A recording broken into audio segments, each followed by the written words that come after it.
Hello everyone, I'm Seth and today we'll be talking about leadership within the church setting. Specifically, oh my word, I can't even say that word. Forgive me. Especially eldership. Alright, so let's first define what is an elder.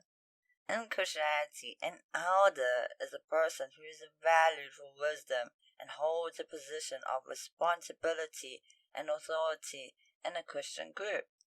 Elders are shepherds who take care of their sheep. They mentor members and lead them to a more Christ-like behavior. They are your teachers. I know most people would assume an elder is an old person, but this isn't always the case. An elder is mostly chosen because of their wisdom and relationship with God. In some churches' beliefs, only men can be elders. Even if a woman is in this position, they are not truly given the respect they deserve. And let me just pause on right there. All women deserve respect. Alright? Women deserve respect. Alright? Okay. Now that we've cleared that up. Now that we know what an elder is actually, I'd like to share more about my experiences with one. And just a disclaimer note, out of respect, all names have been changed. My first impression of Lily was that she was a strong woman, deeply rooted in her faith. As a worship leader and elder, she seemed to embody strength.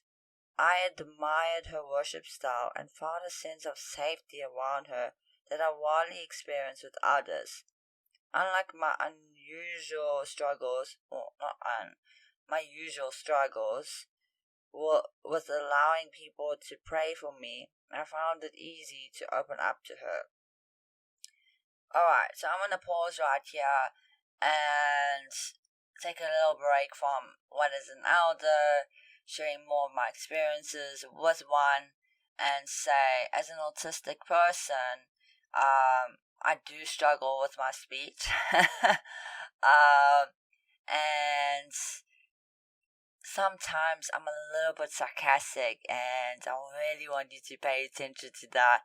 And if you pick it up, just comment below and say, "Hey Seth, I picked that up." Alright, so back to Lily.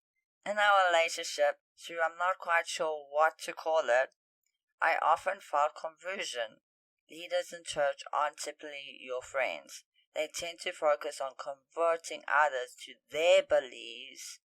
I had encountered this dramatically before, which made it hard for me to understand where I stood with Lily.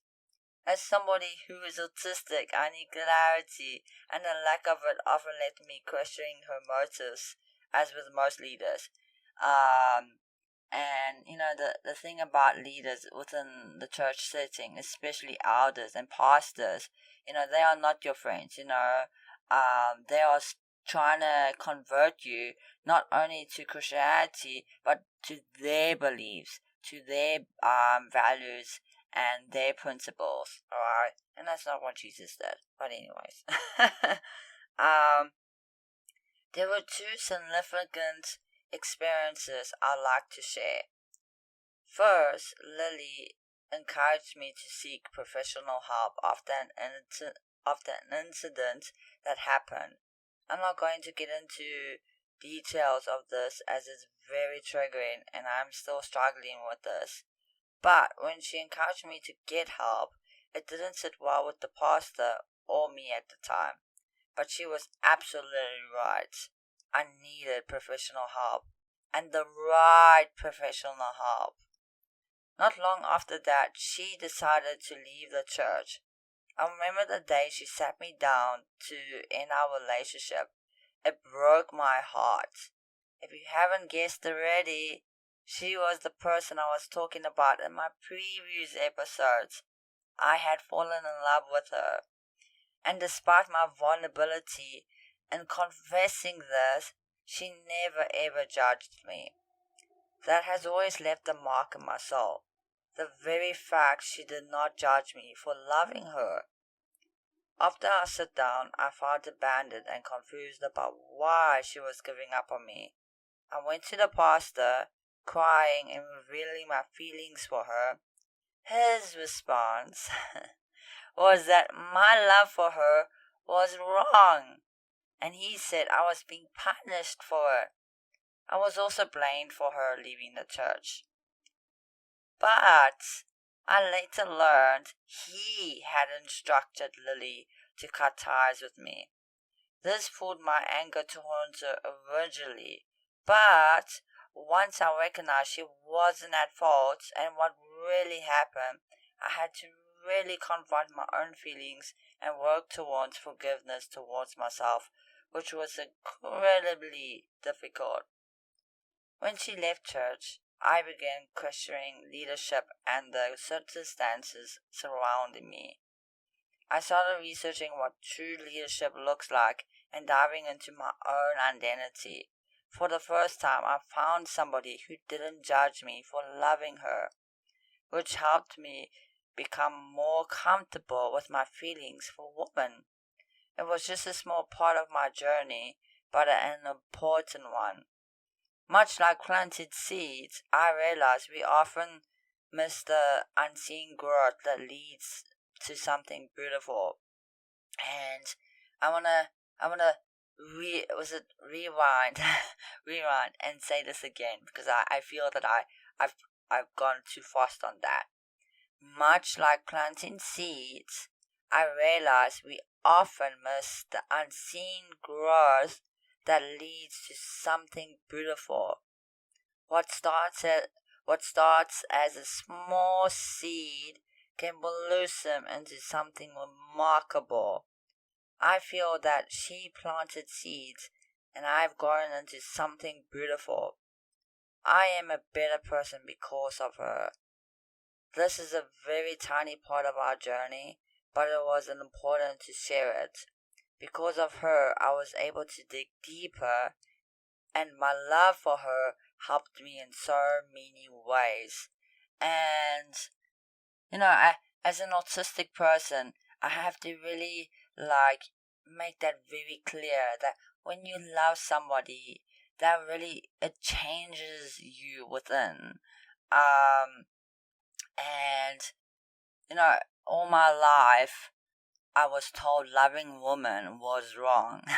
you know, you're going to hell. Oh, you're an abomination. All these kind of things. But when she did not judge me on that, it really just hit me, and I had to share that part of my journey with her as an elder. An elder did not judge me for loving her. I mean, that's just like, wow, it is unbelievable that an actual elder, and she's no longer an elder. I don't even know where she's at with her journey, if she's in the church, but she has Jesus living inside of her. That's the Christ-like behavior the world needs. Behavior. Oh my word. Oh, what did I just say? I don't like the word behavior. But obviously I will use that word for theology reasons. Alright, so I would like to share more about my understanding of leadership. In my own experience, I've encountered that church leaders don't approve of professional help, and that's a red flag. Even a more of a red flag is when they reject advice from a professional outside of their circle. So many leaders within Church A refuse to be educated, to learn, and to sit down with an actual professional. Just thinking about that situation and all the things that I went through at Church A, it just angers me. I'm like, why don't you just listen to an actual professional? Like, why? Narcissus. Alright. It was their way or the highway. Alright. There was a song I think about. Yeah, there was actually a song about that. It was their way or highway. I can't remember the song's name. If a church doesn't want to change, then they are the problem, not you. You know, so many times I was told, hey, you are the problem, I'm the problem. I'm the problem because I have a mental illness. I'm the problem because I have depression. Oh, wow. I'm the problem because I'm taking medication. I'm a problem because I'm seeing a psychologist. Oh, okay. All right. I mean, I am the problem. No, I am not the problem. I was not the problem. They were the problem. Alright? Jesus never went around trying to convert people. And this is the problem in Christianity. Alright? Especially in leadership. When pastors, all they do is play nice music and try and convert you into Christianity and their beliefs and their values and their principles. This is not what Jesus did. Alright? Okay, good. Now that we're on the same page. He went around loving people unconditionally, and I truly believe when you love somebody, you would want them to get the right help. And I'm going slowly on that on purpose. There's no editing on this part, alright? Purposely going slowly on that. But instead of taking care of the sheep, alright, Christian leaders lead sheep to be slaughtered. And that's not the love of Christ, okay? When you love somebody, you want the best for them, okay? You're going to help them get that help, to heal and get better, alright? That's love. That's what Jesus would do. I feel there are so many people within the Christian church struggling with mental illness, and the only advice leaders give is the Bible and Jesus. And as I shared before, this isn't enough. Jesus isn't enough. The Bible should never be used as a means of medical care. That's not the purpose of the Bible, and using it as such can do great damage. Alright? It is dangerous to use the Bible as a medical form. Do not do that. Don't. Alright? After what happened with Lily, I was determined. There's another word. Determined. Anyways, I was so focused on getting the right help. Most of my Christian life, I was against medication. Yes, Seth was against medication. Yes. If you hear it over and over and over again, you are going to start to believe it, alright? But after being banned from Church A, I saw how medication can save your life. Alright? Medication saved my life. A psychologist saved my life. Shout out to her. She was an amazing psychologist. She really is amazing. There is no weakness in taking medication or seeing a psychologist. There is strength in that. Alright? I want to share a post I saw recently actually on Threads, and the following it reads, or should I say the following it reads? It reads, okay, now I'm going on to the blank mode. Thank you for my notes, alright? Autistic me has to write notes, okay? Don't judge me. Alright, so the following post reads, this is your reminder that Christian counseling is another form of abuse. Christian counselors are not professional, trained therapists. They do not have the tools and are not properly equipped to handle whatever your complex needs may be.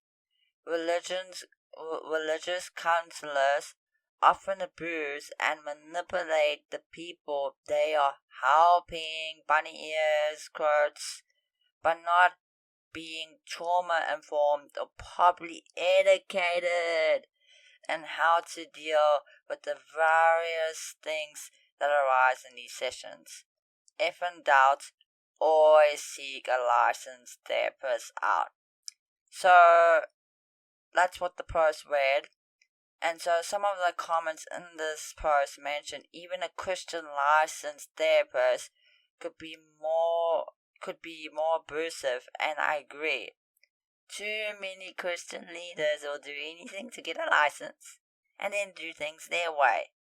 Elders and pastors are often taken the role of a Christian counselor.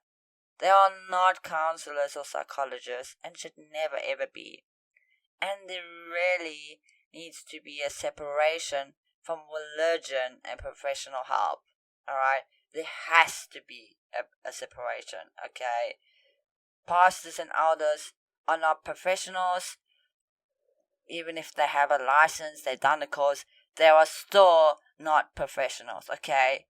Always keep that in mind.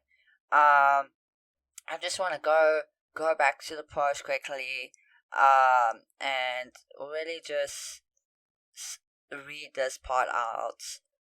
Religious counselors often abuse and manipulate the people they are helping, okay, but not being trauma informed or properly educated.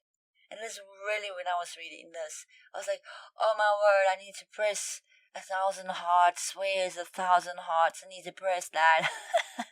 In my experience within Church A, it was exactly this. I cannot, oh no, I can't amplifies, if that is the correct word.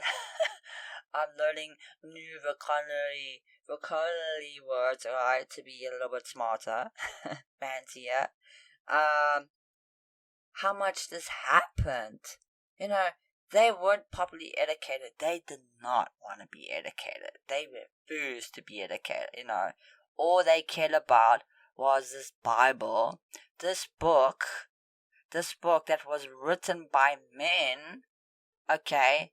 The Bible was written by men, okay? And then pastor's going to be like, well, it was, what is it? God inspired, No. If we look for example, if we look at, writings of Paul, okay? He was inspired by his Jewish culture. Okay? Yes, I'm gonna say that out loud. Alright? Yes, maybe God was a little bit there. But if you look at his writings, and you can see, like, if you have an understanding of Jewish culture and context of that, you will see that, And so no, God did not write the Bible. It was not inspired by God, okay? Alright, now we're moving on. If you're gonna, what is it? Comment below, and say all the hateful things. Go right ahead. I'm not gonna read them anyways, because that's self-care. Taking care of my mental health. Alright. So another thing about leadership is when you kick someone out of church, you take all their community from them, and that individual is left isolated. The very thing Jesus is against. Alright? And in my experience, when I was banned from Church A, they told everybody, not to contact me. I was told not to contact anybody. And a lot of people are like, why are you even listening to them? Who are they to say that? And you're right. Who are they to that? The very fact that they actually said that is the fact that they are covering up. what really happened. Alright? They're covering up a whole lot of things. And when somebody says that, you have to understand when somebody blocks you or cuts you off, especially when you come out as a transgender person, something is happening behind the closed doors, alright? And you have to really understand that, because I think a lot of the time, especially in my case, I really dwelled on the fact, oh, everybody cut me off. Oh, no, I'm a bad person. Oh, no, God hates me because I'm a transgender person. But no, no, no, no, no. They were the problem. I was not the problem. Alright? So often pastors aim at trying to cure those with mental illness and to control them. And pastors, especially, I'm not saying all pastors, okay, let me just clarify that. Some pastors love to control people. Love it, love it, love it. Alright? They love it. And that's what you call a narcissist. Because that's not Jesus Christ. Behavior. Alright? But they lead them to much worse mental health states, and these pastors really need to be held accountable for that. It's always amazing that a lot of Christians, oh, you mustn't do abortion. Oh no, life kind of attitude, But then the LGBT plus community, those of us within the Christian church setting, when we're in such toxic, abusive relationships, and then we try and attempt suicide, or some people, not all, some people have actually have been successful of ending their lives. We see this in the news, we see this in social media, and when a pastor, well, it's not even about a pastor, anybody who leads somebody to suicide or to attempt a suicide, that's murder. That's attempted murder. Okay? And what does the Bible say? Oh, wait. What does the Bible say? Do not murder. But hey, all the other people are like, oh no, life. Women mustn't have abortion, and they're all for that.